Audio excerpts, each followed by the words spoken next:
আসসালামু আলাইকুম।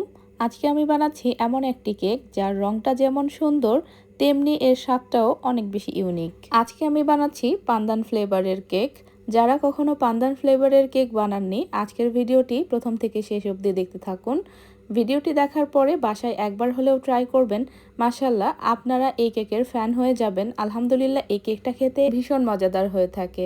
আজকের এই ভিডিওতে একটা পারফেক্ট পান্দান কেক কিভাবে তৈরি করতে হয়, পান্দান ফ্লেভারের ক্রিম কিভাবে তৈরি করবেন, সবকিছু বিশদ আকারে শেয়ার করেছি। আর সবথেকে বড় কথা, কেকটা আমি চুলাতে তৈরি করে দেখাবো, তাই যাদের বাসায় ওভেন নেই তারাও খুব সহজেই কেকটি চুলাতেই তৈরি করে ফেলতে পারবেন।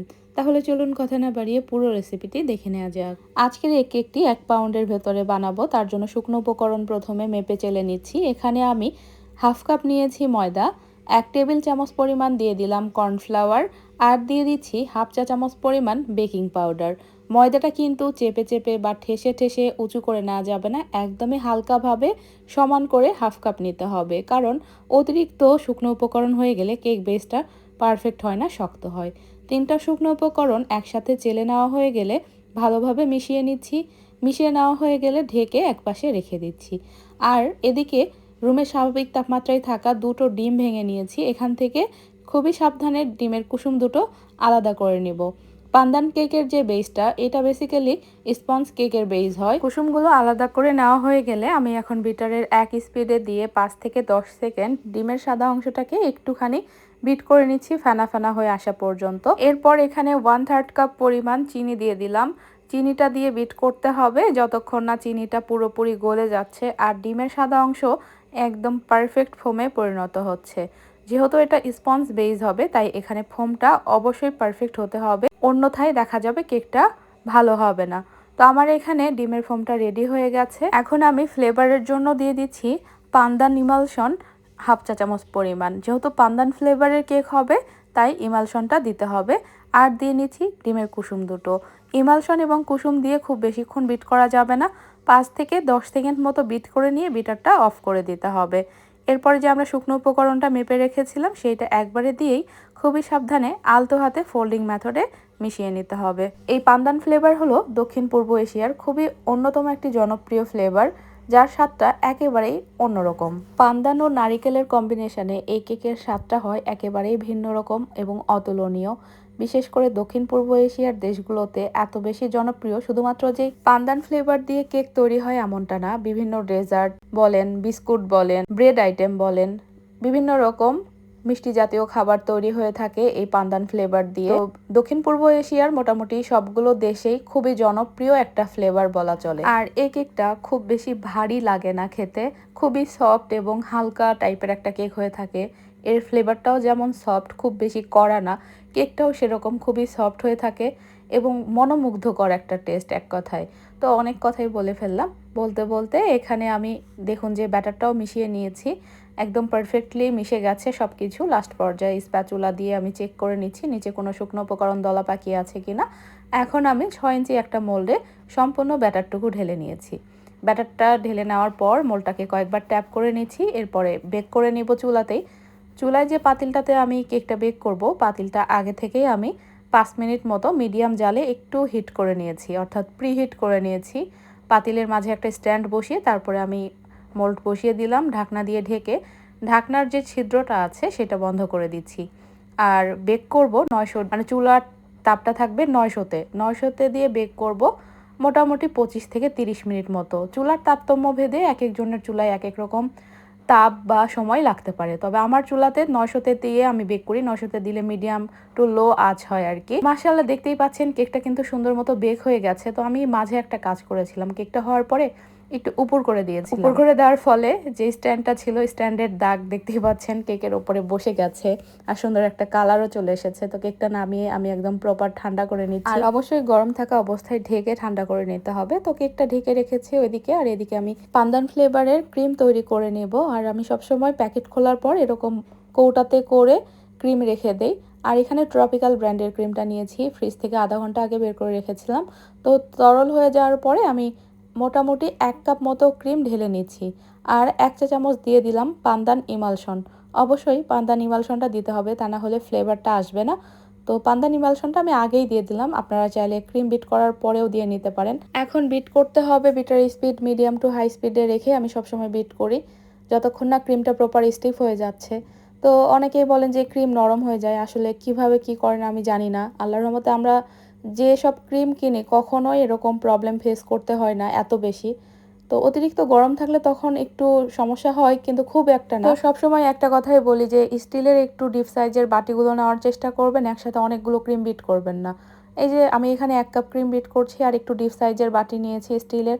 দেখুন কত সহজে ক্রিমটা হয়ে যাচ্ছে। আমি কিন্তু আপনাদের বোঝানোর সুবিধার্থে ভিডিওটা কাটিনি, শুধু স্পিডটা বাড়িয়ে দিয়েছি। তো ক্রিম বিট করার একটা প্রসেস আছে, আমি কিন্তু বলেই দেই যে ক্রিমটা যখন দেখবেন টাইট টাইট হয়ে আসবে, ভাঁজগুলো একদম মানে টাইট টাইট হয়ে ঘন ঘন লাগবে আপনাদেরকে, মানে এটা কিভাবে আর বোঝাই, যে দেখুন কীরকম শক্ত, এরকম করে স্প্যাচুলা দিয়ে তুললে এরকম কেটে কেটে তোলা যাবে। যখন দেখবেন যে এরকম কেটে কেটে তোলা যাচ্ছে তখন বুঝে নিতে হবে যে ক্রিমটা হয়ে গেছে। অনেক সময় দেখা যায় না ক্রিম তুললে এমনি স্প্যাচুলাতে উঠে আসে, ওরকম না। আসলে আমি এটা বোঝাতে পারছি কি না, মানে এরকম সুন্দর করে কেটে কেটে আসবে, জিনিসটা একটু ভারী ভারী লাগবে, টাইট টাইট আর কি, তখন বুঝে নিতে হবে যে হয়ে গেছে। তো আমার ক্রিমটা হয়ে গেছে, এদিকে কেকটাও ঠান্ডা হয়ে গেছে। এখন আমি কেকটাকে ডিমোল্ড করে নিব, তারপরে 3টা ভাগে ভাগ করে নিচ্ছি। আর পান্দান ফ্লেভারটা দেওয়ার ফলেই এই কেকটার ভেতরে খুব সুন্দর একটা সফট গ্রিন কালার চলে এসেছে। আলাদা করে কোনো কালার দেওয়ার প্রয়োজন হয়নি। আসলে কালার তো দেখার সৌন্দর্যের কারণে, কিন্তু এই ফ্লেভারের বৈশিষ্ট্যই হলো এটা যে ফ্লেভার দিলে এমনি থেকেই সুন্দর একটা কালার চলে আসে। তো কেকটা আমি এখন ডেকোরেশন করে নিব। যেহেতু 6 ইঞ্চি মোল্ডে বেক করেছিলাম সেজন্য 8 ইঞ্চি বোর্ড ব্যবহার করেছি এখানে। বোর্ডে সামান্য ক্রিম লাগিয়ে নিলাম, এরপরে স্লাইস বসিয়ে সুগার সিরাপ দিয়ে তারপরে পান্দান ফ্লেভারের ক্রিম দিয়ে নিলাম। আর এই যে ড্রাই কোকোনাট, এটা মাস্ট দিতেই হবে। ড্রাই কোকোনাট প্রতিটা লেয়ারে দিতে হবে। পান্দান ফ্লেভারের এইটাই বৈশিষ্ট্য, মানে নারিকেলের একটা ফ্লেভার, সাথে পান্দানের একটা ফ্লেভার, আর স্পঞ্জ বেসড সব কিছু মিলিয়ে একটা সফট একটা ভাইব দিবে খাওয়ার সময়। তো আমি প্রতিটা লেয়ারেই এভাবে সুগার সিরাপ দিব, পান্দান ফ্লেভারের ক্রিম দিব, আবার নারিকেল গুঁড়ো দিয়ে নিব। আসলে নারিকেল গুঁড়ো দেওয়ার কোনো নির্দিষ্ট মাপ নেই, তারপরেও আন্দাজ করে দিয়ে নেবেন। আমি প্রতিটা লেয়ারে মোটামুটি 1 টেবিল চামচ পরিমাণ করে নারিকেলের এই গুঁড়োটা মানে ড্রাই কোকোনাটটা দিয়ে নিয়েছি। ফাইনাল লেয়ারটাতে আমি অল্প একটু ক্রিম দিয়ে ক্রামকোট করে নিয়েছি। এরপরে ফাইনাল যে ক্রিমটা সেটা একটা পাইপিং ব্যাগে করে দিয়ে নিয়েছি, এতে করে যখন আমরা ফিনিশিং দিব তখন খুব সহজেই দেওয়া যাবে। কেকের যে গুঁড়ি বা ক্রাম সেগুলো উঠে আসবে না। আর যারা একেবারে নতুন তাদেরকে বলবো আপনারা এই প্রসেসেই ক্রিমটা লাগিয়ে নেবেন, আর খুব বেশি চাপাচাপি করবেন না। মানে অনেকেই করেন কি একদম চাপাচাপি করেন, যার ফলে কেকের গুঁড়িগুলো উঠে আসে। আসলে এখানে তো চাপাচাপি করার কোনো দরকার নেই, জাস্ট হালকা হাতে আমাদেরকে ফিনিশিংটা দিয়ে নিতে হবে।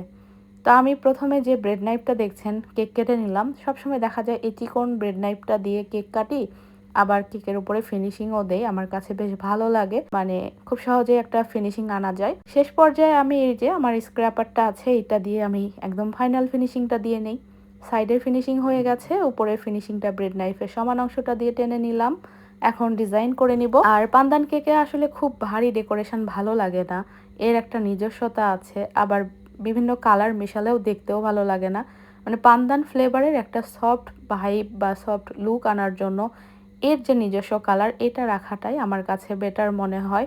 তো আমি এখানে 2D নজেল নিয়েছি, 2D নজেল দিয়ে এরকম রোজের ডিজাইনগুলো করে নিচ্ছি। এই সেম ডিজাইন আপনারা 1M নজেল দিয়েও বানিয়ে নিতে পারবেন। তো নিচের দিকে সেম নজেল দিয়ে হালকা করে একটু প্রেস দিয়ে আমি একটা বর্ডার দিয়ে নিচ্ছি। আসলে বর্ডার না দিলে কেক কিন্তু মানে আমার কাছে মনে হয় যে ফাঁকা ফাঁকা লাগে, দেখতে ভালো লাগে না। তো হয়ে গেছে ডিজাইন। যেহেতু পান্দান ফ্লেভারের কেক সেজন্য উপর দিয়েও আমি ড্রাই কোকোনাট দিয়ে নিব। তো ড্রাই কোকোনাটটা দেওয়ার পর কেকটা এত বেশি লোভনীয় লাগে খেতে।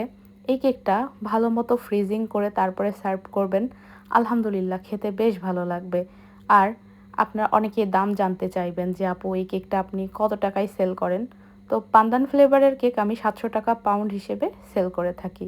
তো আশা করছি আজকের এই ভিডিওটি দেখে আপনারা অনেক কিছুই শিখতে পেরেছেন ইনশাআল্লাহ। আর পান্দান ইমালশন নজেল বোর্ড সব কিছুই কিন্তু আমাদের কাছে পেয়ে যাবেন, এমনকি এই ড্রাই কোকোনাটও আপনারা আমাদের কাছেই পেয়ে যাবেন। বেকিংয়ের A to Z প্রোডাক্ট আমরা সেল করে থাকি। আপনারা আমাদের ফেসবুক পেজের মেসেঞ্জারে নক করতে পারেন। তো আজকের মতো ভিডিওটি এখানেই শেষ করছি। ভুল ত্রুটি হলে ক্ষমা সুন্দর দৃষ্টিতে দেখবেন। সবাই অনেক বেশি ভালো থাকবেন, সুস্থ থাকবেন। ভিডিও রিলেটেড যদি কোনো প্রশ্ন থাকে অবশ্যই কমেন্ট করতে পারেন। আজকের মতো এখানেই শেষ করছি। আল্লাহ হাফেজ।